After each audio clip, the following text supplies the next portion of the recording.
The first direct talks the president has held on Niger Delta's torment, with around 100 representatives from the region, among them politicians and traditional leaders. Their demands range from a bigger share of oil revenues to infrastructure development, amnesty for the militants, a pullback by the military forces, and more help for those displaced by the troubles. Generally, whatever we say, infrastructural development, manpower and human resources development. And then, of course, you have to welfare of the people. And these are the main things which cause people to have blood vessels busting in their head. Communities in Niger Delta have long complained they don't get a fair share of the region's oil wealth. That has helped fuel previous insurgencies and current troubles.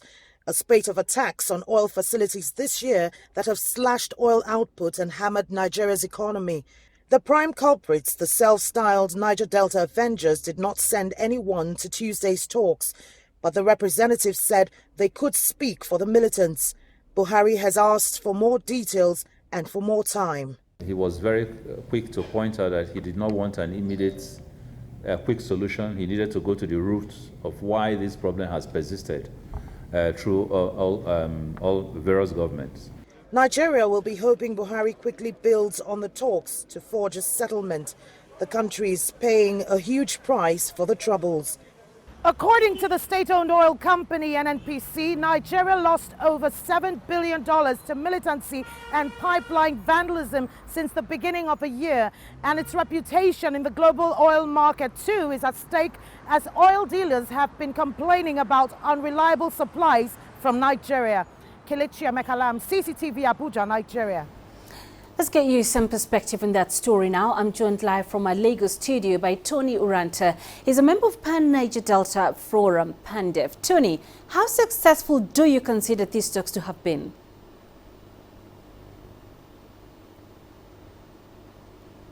Well, the first advantage of the talks was the fact that we had an opportunity, that is, the region had an opportunity to interface directly with the president, speaking on behalf of the government. And this has increased confidence on both sides, reduced suspicions on both sides, and therefore enhanced the possibility of expediting peace, security, and development, not just in the region, but in the nation as a whole.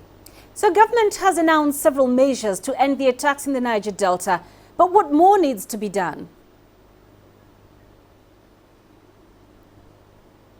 Well, quite a few of those measures, as much as we appreciate the government's initiatives, quite a few of those measures are a little too late and too little, and some are even not well, we believe, thought out, and has not had the input of the stakeholders of the region. We do not want, in fact, no Nigerian citizen wants the government to think for them, decide what they want for them. We want to tell government what we want, what we need, how we should go about it, and then let government factor that into its general concept, and hopefully come out with much better thought out plans. You will notice that the government has been pretty running into issues, including that of the budget, including seeking loans, where they have been shown not to have consulted as thoroughly or thought out as efficaciously as they should have before announcing steps or policies or programs. There has to be more input from stakeholders. And just what are the grievances of these Niger Delta communities, and do they have cause to take up arms? If I could take it from the back, no, we do not support as a people violence in any way. We do not think that arms should be brought in to the picture at any point in time. But then I am speaking as a Nigerian living here in Lagos, even though I belong to the Niger Delta.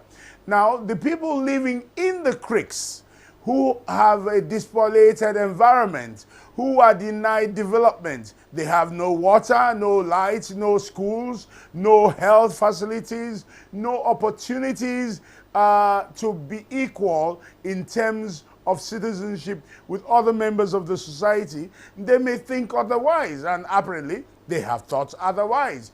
But our duty is to make sure that no matter how bad the situation may be, we are able to interface between government, what I would call civilized society, and this area which truly has a cause to complain of underdevelopment, of degradation of his environment, and what they suspect to be government's total nonchalance to it. And this has been even before the onset of the Buhari administration. It's gone on for over 60 years.